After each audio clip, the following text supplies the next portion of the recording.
Okay, so for problem 10, this goes back to chapter 6, explaining why the first and second triangles are similar. I don't know if you remember those similarity theorems, so I'm going to remind you. AA is one similarity theorem, so that means if two pairs of angles are congruent, then the triangles are similar.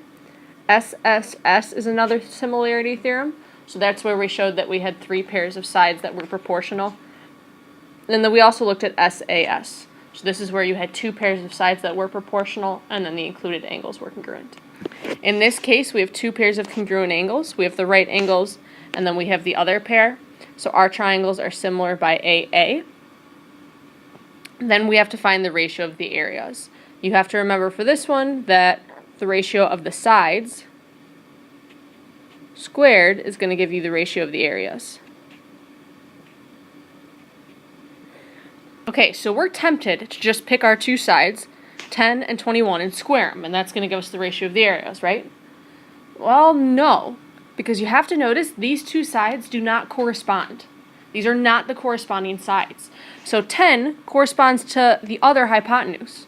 So we're going to have to find that other hypotenuse. Well, this is going to be a little bit tricky. All we have right now is the area and one side.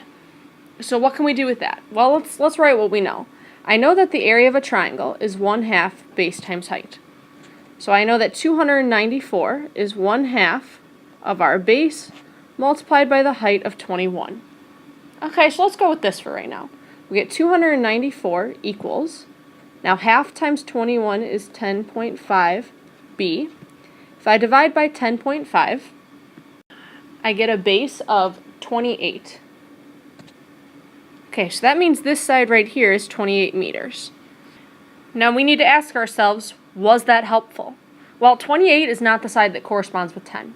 So do we have any way of finding that hypotenuse, that side that corresponds with 10? Hopefully at this point you see a way to find it. So right now, find that hypotenuse and use it to find the ratio of the sides and the ratio of the areas. Good luck!